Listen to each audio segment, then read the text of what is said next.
오늘 우리에게 허락하신 말씀 보겠습니다. 에스겔서 36장 24절에서 28절 말씀으로 구약 성경 1208페이지가 되겠습니다.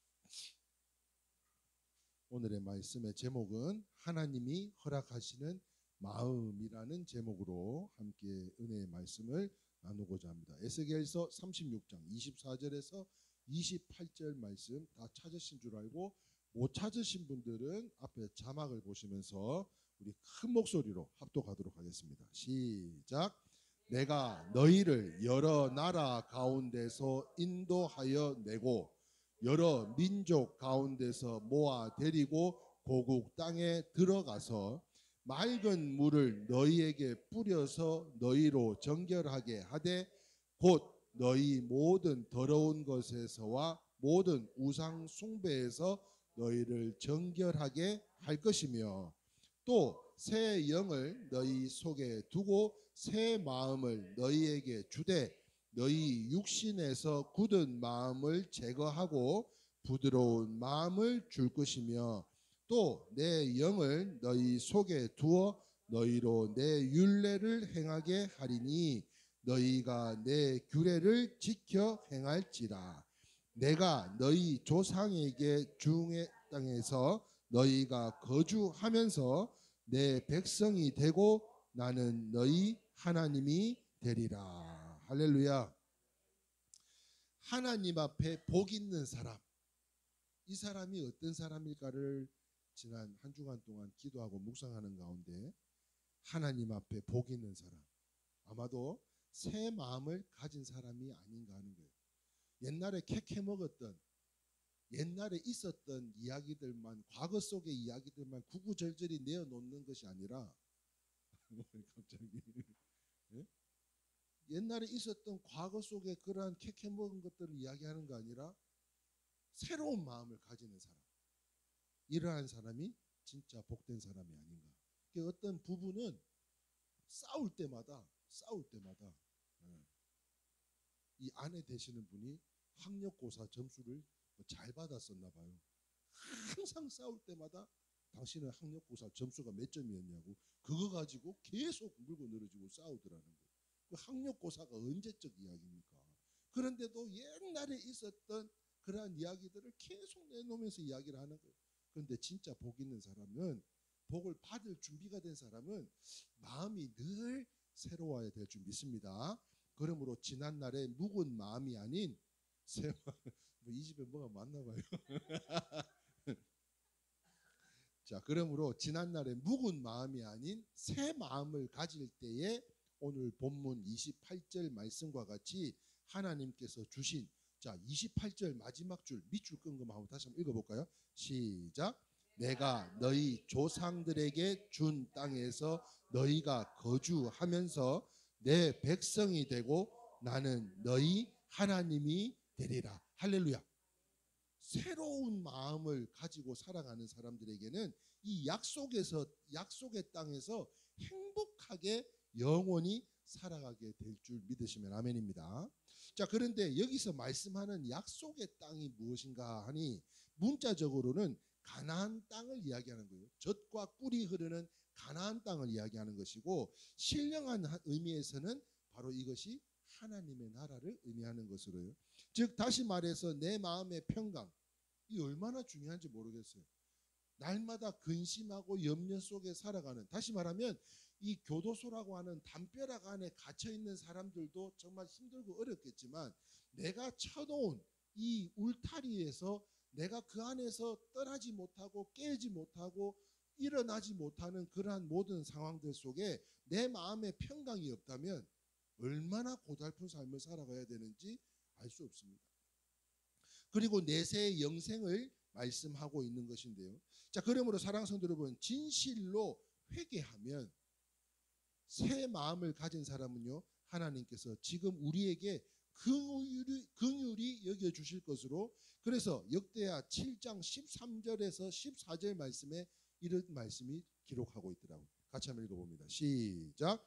혹 내가 하늘을 닫고 비를 내리지 아니하거나 혹 메뚜기들에게 토산을 먹게 하거나 혹 전염병이 내 백성 가운데 유행하게 할 때에 내 이름으로 일컫는 내 백성이 그들의 악한 길에서 떠나 스스로 낮추고 기도하여 내 얼굴을 찾으면 내가 하늘에서 듣고 그들의 죄를 사하고 그들의 땅을 고치시리라. 할렐루야.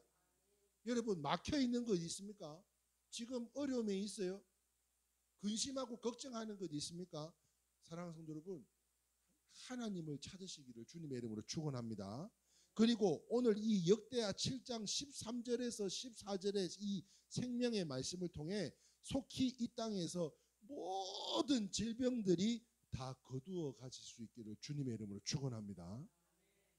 우리가 앞으로 어떤 질병을 끌어안고 살아가야 될지는 아무도 모르는 거예요. 한치 앞을 모르는 삶에 지금은 건강하다고 섰다 싶을 때 건강을 무엇보다도 넘어질까 조심하라고 한다고.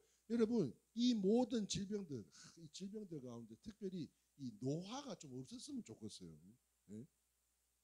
시간이 경과가 되면 이게 노화가 진행됨으로 인해서 자꾸 퇴행성으로 바뀌는데 그런 과정들이 없이 건강한 모습으로, 네? 건강한 모습으로 이 땅에 머물다가 주님 부르실 때 가면 얼마나 좋겠어요.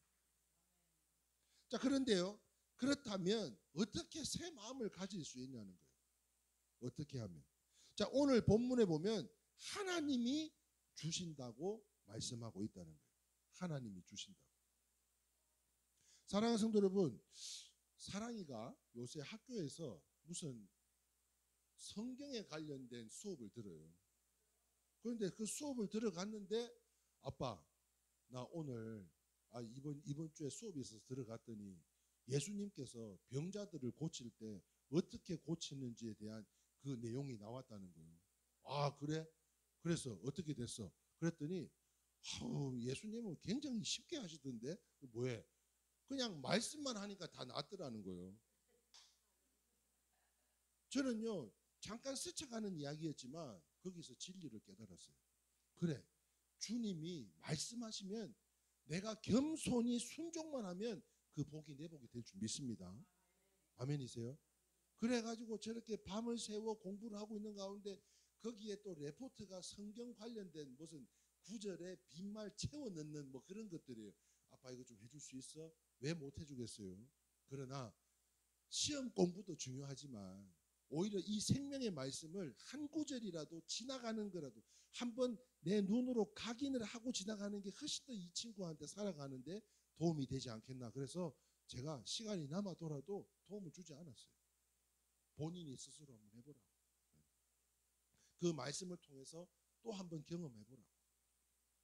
그러므로 우리가 할 일은요, 의를 사모할 뿐만 아니라 늘 하나님께 예배하는 것, 그것이 새로운 마음의 비밀이 아닌가 하는 거예요. 우리가 날마다 나는 법 없이도 살 수 있으니까 나는 의롭게 살 거야, 이게 되냐고요? 안 된다니까. 내가 의롭게 산다고 법 없이 살 거라고 해서 사는 것이 아니라 날마다 공급해 주시는 하나님의 성령이 임해야 될 줄 믿으시면 아멘입니다. 그것이 바로 우리가 함께 예배하는 것, 이것을 새로운 우리의 마음의 새 마음의 비밀이지 않냐는 거예요. 자, 그렇다면 하나님이 허락하시는 이 새 마음 어떤 마음일까 하는 것을 볼 때 첫 번째, 제가 볼 때는요, 첫 번째 같이 한번 읽어봅니다. 시작. 깨끗한 마음입니다. 자, 오늘 본문 에스겔서 36장 24절 말씀 제가 한 번 더 봉독합니다. 내가 너희를 여러 나라 가운데서 인도하여 내고 여러 민족 가운데서 모아 데리고 고국 땅에 들어가서 맑은 물을 너희에게 뿌려서 너희로 정결하게 하되 곧 너희 모든 더러운 것에서와 모든 우상 숭배에서 너희를 정결하게 할 것이며 라고 말씀하고 있습니다. 무슨 말입니까? 깨끗한 마음을 허락하시겠다는 거예요. 씻어내겠다는 거예요. 그러므로 죄는 다름 아니라 하나님 앞에 나아가지 않는 것, 이것이 진짜 죄라는 거죠.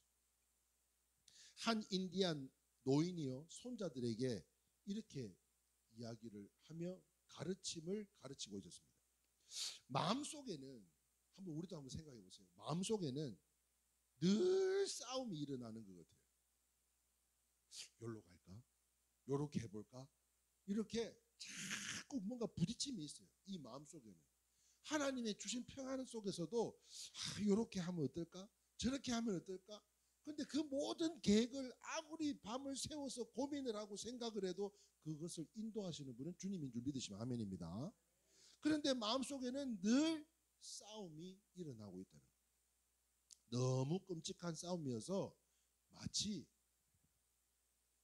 늑대 두 마리를 못 찾았어요. 한 마리밖에 못 찾았어요. 늑대 두 마리가 물고 뜯으려고 싸우려고 지금 우리 마음속에는 계속 이런 전쟁이 일어나고 있다는 거예요. 지금 인디안의 할아버지가 손자들에게 지금 이야기하는 겁니다. 계속 하고 있다는 거예요. 그런데 이 하나는 악마 같은 놈인데 분노, 질투, 슬픔, 후회, 탐욕, 교만, 분개, 자기연민, 죄의식, 열등감, 거짓, 허영, 잘난 체하고 자기의 거짓 자아를 나타내고 계속 으르렁거리면서 저렇게 싸움을 걸어오고요. 또 다른 놈은 선한 놈인데 이 놈은 기쁨, 평안, 사랑, 희망, 친절, 선의, 고요함, 겸손함, 동정심, 관대함, 진실, 연민, 신뢰를 나타낸다고 이야기를 하더랍니다. 자, 그런데요, 이 같은 싸움이 너희들에게도 일어나고 있다는 거예요.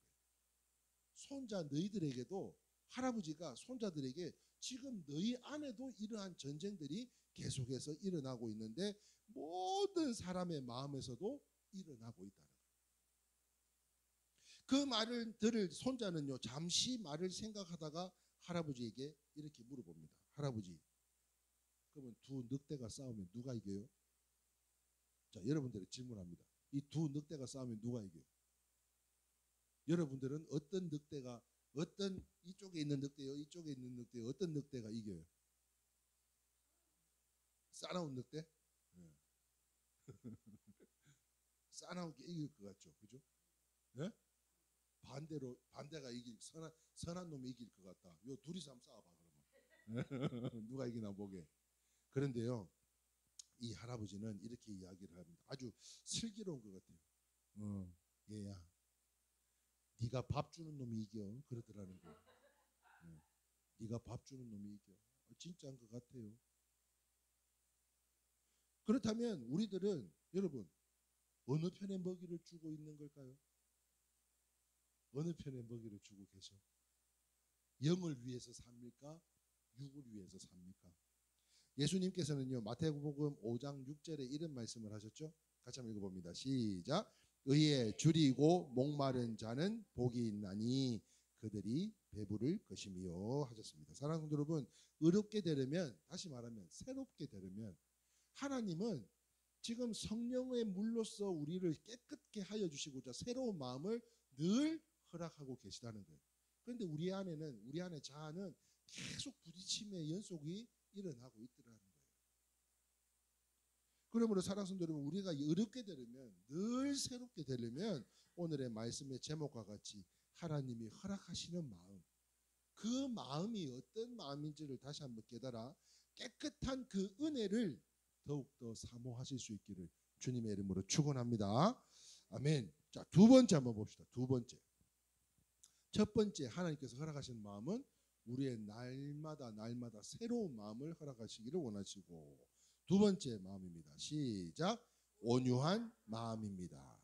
자, 오늘 본문 에스겔서 36장 26절 말씀 제가 한번 읽어보겠습니다. 또 새 영을 너희 속에 두고 새 마음을 너희에게 주되, 너희 육신에서 어떤 마음이라고 기록하고 있어요? 굳은 마음을 제거하고 부드러운 마음을 줄 것이며. 다시 한번 읽어볼까요? 시작. 또 새 영을 너희 속에 두고 새 마음을 너희에게 주되 너희 육신에서 굳은 마음을 제거하고 부드러운 마음을 줄 것이라고 말씀하고 있어요. 자, 여기 굳은 마음은요, 원서에는 말하기를 돌멩이 같은 마음이다라고 표현하고 있답니다. 돌멩이 같은 마음. 예수님의 마음 비유에서 돌짝밭이 있는데요, 괭이로 아무리 저 인삼밭 뒤집듯이 그 트레일러가 아무리 돌아가도 들어가지 않는 마음, 이게 굳은 마음. 돌멩이 같은 마음, 꽃갱이 하나도 들어가지 않는 마음, 그런 마음들이 있더라는 거예요. 목사님이 기도하고 또 기도하고 이쪽 방향이 옳다고 하지만 그럼에도 불구하고 우리 요렇게 한번 가봅시다. 권면하는 게 들어가지 않는 마음들이 있더라고요. 들어가지 않는 마음들이. 그러나 무엇보다도요, 성령을 받으면 그 완악한 마음이, 우리 다나 제아 이 피부 보셨어요? 예? 지금 여러분들 피부 말고 막 갓난 애기들 피부 한번 만져봐요. 얼마나 솜털같이 부드럽고 보들보들하고 그냥 막 통통통통 졸여가지고 주머니에 넣고 다니고 싶을 정도로 얼마나 귀엽고 이뻐요. 그런데 성령을 받으면 이 굳은 마음, 돌멩이 같고 꽃갱이도 들어가지 않는 이 굳은 마음, 완악한 마음이 어린 아이의 피부처럼 부드러워지면서 돌들이, 그 완악했던 돌들이 변해서 하나님을 찬양하고 있더라고요. 할렐루야. 그렇다면요, 여기서 말씀하는 돌은 누구일까요? 네? 여기서 말하는 돌은 뭘 딴 데서 찾아요. 다 본인들이지. 네? 완악했던 우리의 마음들 아닙니까? 네? 뭐 가깝게는 일주일에 한 번, 많게는 2주에 한 번, 요즘은 또 일정이 또 많다 보니까 뭐 3주에 한 번 부산을 내려갑니다. 전에는 차를 편도 4시간, 오는데 4시간, 왕복 8시간. 근데 너무 힘들어서 이제는 기차를 좀 이용해서 가야지. 그렇게 가면 그 뭐가 문제예요? 이제 어르신들을 모셔다가 어디에 뭐 이동을 한다든지 이게 문제가 되는 거예요. 그래서 요양사 아주머니께서 안 오셔도 된다고 이야기는 하지만 뭐 때문에 가요?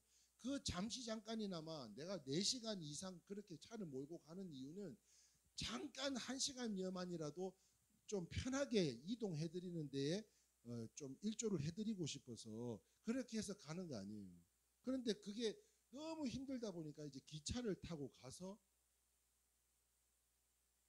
뭐 식료품이 떨어져서 없으시대요. 그럼 뭐 어떻게 해요? 버스 타고 가기도 거리가 애매하고, 그래서 걸어서 그 마트를 가가지고 장을 봐서 봉다리를 또 들고 그거를 또 와가지고 점심시간이니까 또 점심시간 때 또 부모님 좋아하시는 또 물회 그것 좀 사드리는데 그게 또 부산역에 있어요.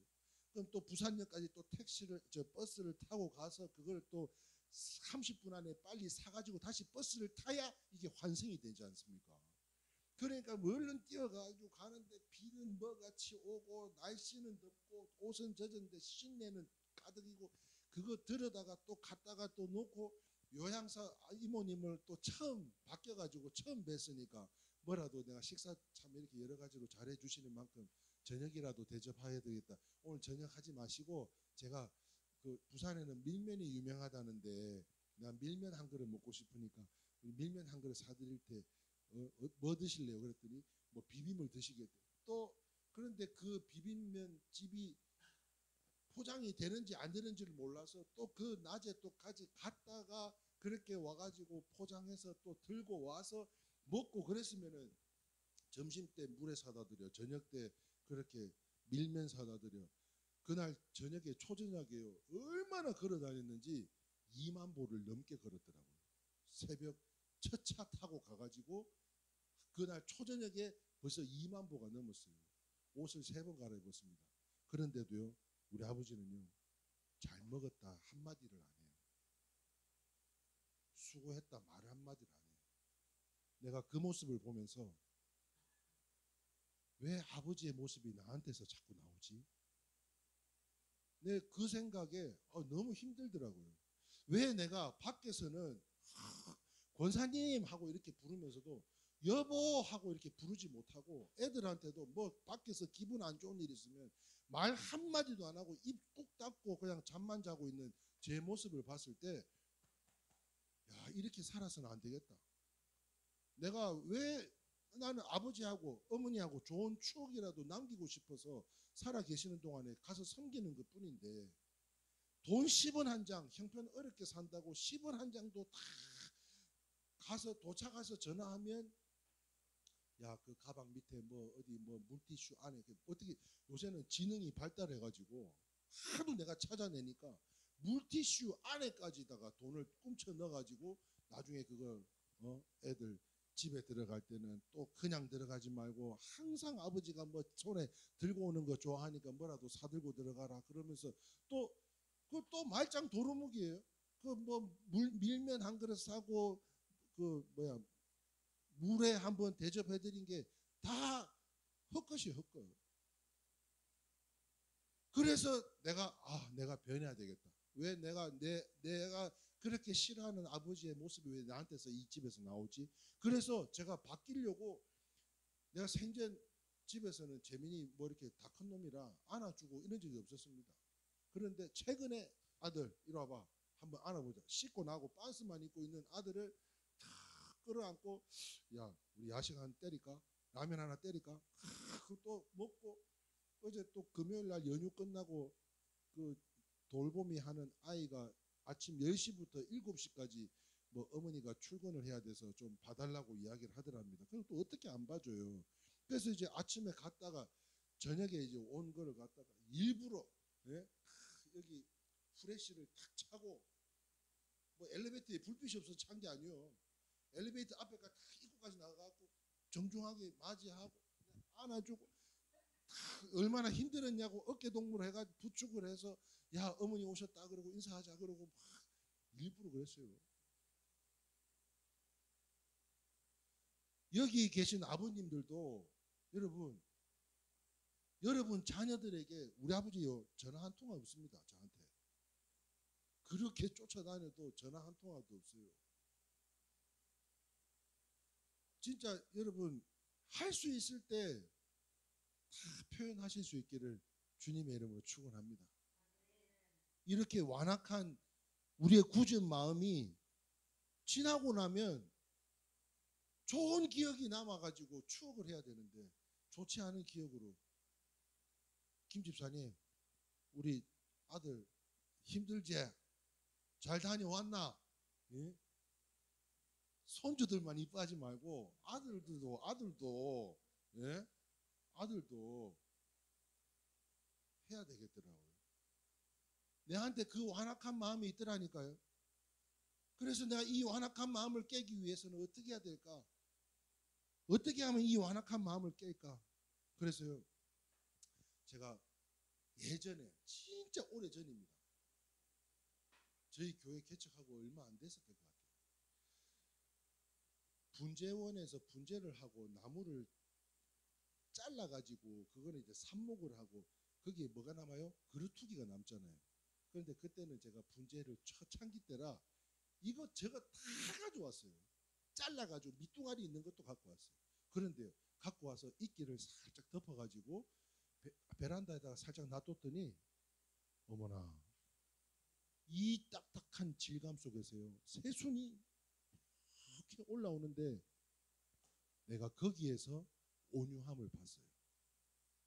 아니 어떻게 저렇게 딱딱한 나무 껍질 안에서 저렇게 순한 연약한 저 새순이 저렇게 나 아직 살아있어요 하는 말처럼 그렇게 올라올 수 있냐는 거예요. 나는 그때 야 저렇게 딱딱한 질감 속에 저런 새순이 나온다면 이게야말로 진짜 온유가 아닌가. 우리의 마음이 저렇게 새순과 같이 돋아나야 되는 게 아닌가. 다시 한번 깨달았다니까요. 그러므로 사랑하는 성도 여러분, 온유란 무엇인가를 생각해 볼 때 첫 번째, 먼저요, 하나님께 순종하는 마음이더라. 같이 한번 읽어봅니다. 마태복음 21장 5절입니다. 시작. 시온의 딸에게 이르기를 내 왕이 내게 임하나니 그는 겸손하여 나귀 곧 멍에 매는 짐승의 새끼를 탔도다 하라 했습니다. 순종하는 거예요. 순종. 이게 온유함이더라고요. 내 아이에게 그러한 감동을 전해줬을 때 아니야. 아이고 내가 해왔던 게 있는데 어떻게 하루아침에 그렇게 변할 수가 있겠어. 그게 아니라 그냥 감동이 오고 은혜가 오면 그 즉시 순종하는 거예요. 그래서 더 표현하지 못했던 저를 돌아보면서 왜 밖에서는 정말 권사님, 집사님 이걸 다 할 수 있는데 왜 집에 가면 이게 다 말문이, 물론 밖에서 말을 많이 해서도 그렇지만 말문이 턱 막혀가지고 왜 내 식구들한테는 그렇게 하지 못했나 하는 것을 볼 때 진짜 어리석은 게 따로 없더라니까요. 순종했어요. 그래서 그리고 온유란 무엇인가를 또 생각해 볼 때 두 번째 온유 같이 한번 읽어볼까요? 시작. 이웃을 사랑하는 마음입니다. 자, 그래서 마태복음 11장 29절에서 30절 말씀 같이 읽어봅니다. 시작. 나는 마음이 온유하고 겸손하니 나의 멍에를 메고 내게 배우라. 그리하면 너희 마음이 쉼을 얻으리니 이는 내 멍에는 쉽고 내 짐은 가벼움이라 하시느니라. 히랍의 철학자 아리스토텔레스가요 이런 이야기를 했습니다. 한번 볼게요. 같이 읽어봅니다. 시작.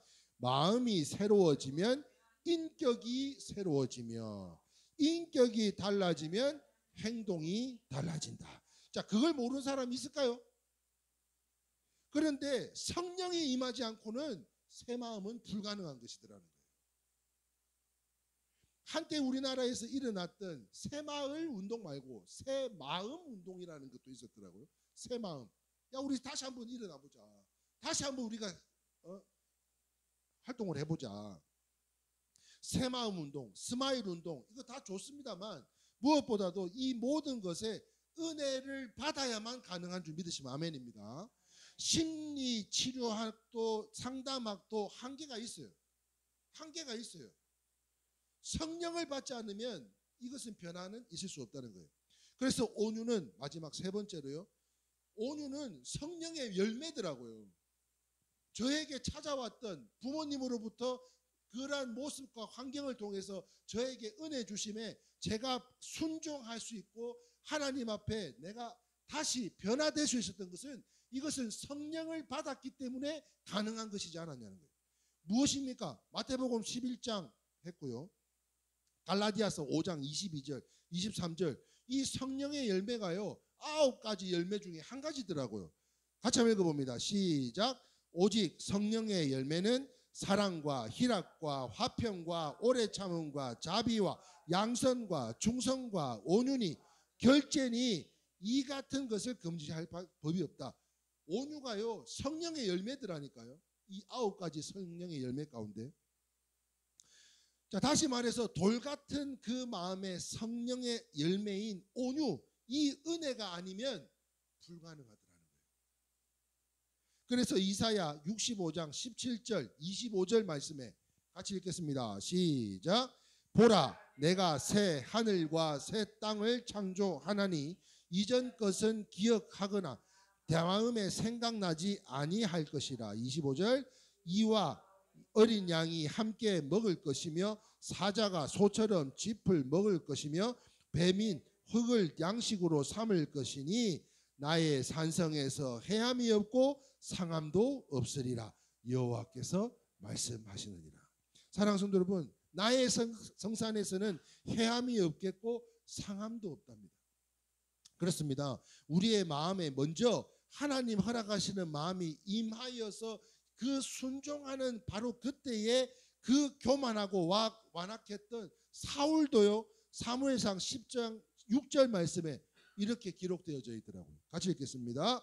내게는 여호와의 영이 크게 임하리니 너도 그들과 함께 예언을 하고 변하여 새 사람이 되리라. 할렐루야. 여호와의 영이 크게 임하였을 때 이 사울을 그 완악했던 사울도 변해서 새 사람이 되더라는 거예요. 사람을 대하다 보면요 얼굴만 봐도 짐작할 수 있습니다. 얼굴만 봐도 근심이 짜들어 있는지 없는지 아픈지 힘든지 좋은지 기쁜지 얼굴만 봐도 다 알아요. 근데 여기 있는 분들은 거의 다 좋으신 분들만 계신 것 같아요. 그런데요 그러나 은혜를 받으면 얼굴이 필요 없어요. 은혜를 받은 사람은 이 마음의 창인 얼굴이 필요가 없더라니까요. 선하게 생긴 사람도 선하게 보이고요. 악하게 생긴 사람도 무섭게 생긴 사람도 선하게 보이더라고요.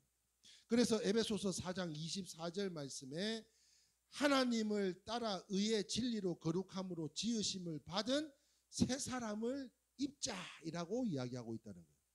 여러분 오늘 이 시간 주의 성령이 함께하여 주셔서 새 마음, 새 사람을 입으실 수 있기를 주님의 이름으로 축원합니다. 사랑하는 성도 여러분, 인간의 마음만큼 죄악된 것이 없더라고요. 그래서 예레미야 선지자는 진작에요. 예레미야 17장 9절 말씀에 그 사람의 마음, 그 마음만큼은 이렇게 이야기하고 있습니다. 시작. 만물보다 거짓되고 심히 부패한 것은 마음이다. 마음이다. 뿐만 아닙니다. 예레미야서 2장 22절 23절 밑줄만 읽어봅니다. 시작. 내가 잿물로 스스로 씻으며 내가 많은 비누를 쓸지라도 내 죄악이 내 앞에 그대로 있으리니 내가 어찌 말하기를 나는 더럽혀지지 아니하였다. 이렇게 이야기할 수가 있겠냐는 거예요. 아무리 씻었다 한들. 예수님께서도요. 마태복음 15장 19절 말씀입니다. 같이 읽겠습니다. 시작. 마음에서 나오는 것은 악한 생각과 살인과 간음과 음란과 도둑질과 거짓 증언과 비방이니라고 하셨어요. 그러므로 사랑하는 성도 여러분, 은혜를 받아야 될 줄 믿습니다. 약점이 나타나면 나타날수록 원망하고 불평하는 것이 아니라 무엇보다도 하나님을 더욱 의지해야 될 줄 믿습니다. 그래서 예수님을 핍박하던 바울이 뭐라고 이야기했어요? 고린도전서 15장 10절 말씀, 너무나 유명한 말씀이시죠.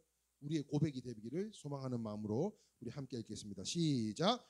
그러나 내가 나 된 것은 하나님의 은혜로 된 것이니 내게 주신 그의 은혜가 헛되지 아니하여 내가 모든 사도보다 더 많이 수고하였으나 내가 한 것이 아니요 오직 나와 함께 하신 하나님의 은혜다.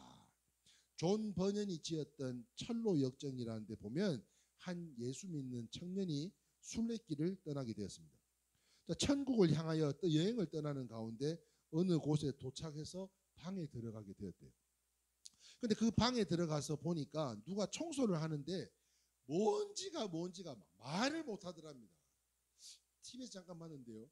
어디 브라질인가 어딘가에는 이 집의 바닥이 흙바닥으로 돼 있더라고요.